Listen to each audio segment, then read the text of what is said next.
So this one here at home we call it Ndizi Ng'ombe.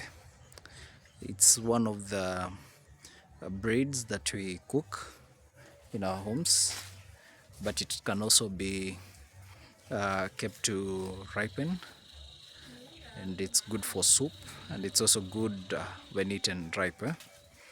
It's one breed that grows tall, but because this is the first harvest in this hole, it usually grows small, but we hope that in the next production it's going to closely to double its size. So these other breeds are the plantain. These ones are majorly sold to the market. They're ripened and sold either to individuals who maybe purchase them directly for eating by the roadside, or sold to hotels, and also these fruit vendors who come by the farm to purchase them. In this farm we've also done mixed cropping. We have coffee, does well here, though it's not the ripening season. So the production is good. Being that they're the first to be produced. So we've harvested some and sold, and so far we've even recovered what we spent on as our initial costs. So you see, these are our first harvests, and this all, none has been harvested yet, but you see in this all we've harvested already. So we have a number of these. We've a good number in the farm. So in this one, this is the first. Actually, it's ready. This one is ready. It can be sold to the market. Yeah. So we have a good number. So almost all our holes have produced. Yeah. So you see the first production, some of them are usually small in size. And we've also done cassava. Cassava is good for your breakfast. For those who are not consuming wheat, bread, mandazi or chapati. The alternative source of starch that's natural is cassava.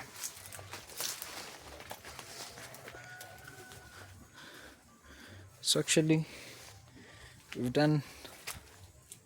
harvested in a number of these holes. So this one performed, no. This one must have, this is a different breed we have. This one is the one that's cooked. And I'm not sure the production will be okay, because as you see, it's growing from the hole. The suckers are thin in size. But here we have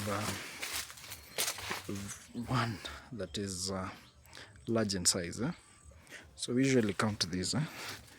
We have 1, 2, 3, 4, 5, 6, 7, 8, about 10 of them. So you see,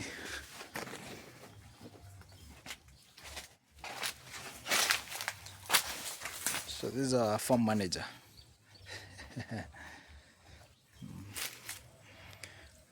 So it's a dry season. We're supposed to be removing these the dried leaves, but we yet to do that because it's a dry season. You know, we minimize the water loss. So as you see, then this side of the farm, the production is so huge. As you can see. So I tried to purchase the tissue cultures. So the other ones I used suckers that were uprooted from other farmers and transplanted to our farm. but these ones are the tissue cultures. As you can note, one disadvantage of these is that they take time to grow. Unlike the other ones which we transplanted, some we've already harvested, and maybe we're going to harvest the second time before these ones actually grow to maturity.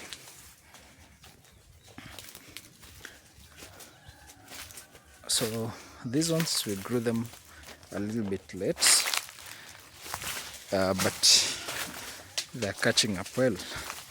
As you can see, production is not bad. Then the coffee, the cherries, they're okay. I'm torn between pulling down the coffee trees and maybe doing the banana farming only, or to still continue with the mixed farming. So when they're growing, before they finally start growing large, you can do mixed intercropping with maize. But when the leaves grow large, you do not plant maize in between. So as you can see, we are lucky. We are lucky that mango is growing here, and this is natural. Nobody planted it there, and we're going to leave it there to grow. No need of transplanting it, because it's within the farm. So as we move down the farm, you see these ones are of a large size. So what we can tell from our farm is that we have a mix of those growing large, and as you can see also, the suckers will tell you when the suckers are tall in size and dark and wide, the diameter, you see the production tends to be tall sized banana. So the farm is big. It's big. We have about 500 of these. We cannot explore the whole farm at the moment, but generally banana farming is one of the best types of farming practices in Kenya, because the market is ready. We have middlemen coming to the farm to do purchases directly from the farm, though we don't prefer dealing with middlemen because it limits the profit margins. Unlike when you harvest your bananas, transport them to the market and directly negotiate with the buyers. That way you make large profits compared to a middleman. So these suckers, when you get them from other farmers, the price is never fixed. Actually, like when I was getting these suckers, I got them almost freely. But being a person who values farming, I parted with tips. Let's say close to 20 shillings or 50 shillings per sucker. But then most of them I actually got them freely. So it's easy to do banana farming because you don't spend much unless you're going to buy the tissue cultures, which are expensive and slow in growth. But if you're going to get them, you're going to get them from other farmers, it's going to be cheap. The only place you'll be incurring costs is maybe transportation and labor costs. But actually after 1 year you start harvesting. Like so far I've harvested close to 200 of them, and I've sold maybe some at 600 shillings, some at 400, the minimum being at around 300. So if you do the math, we've gotten at least we've recovered the costs that we spent on labor. Now the second harvest and third or fourth maybe are the ones now going to be our profits.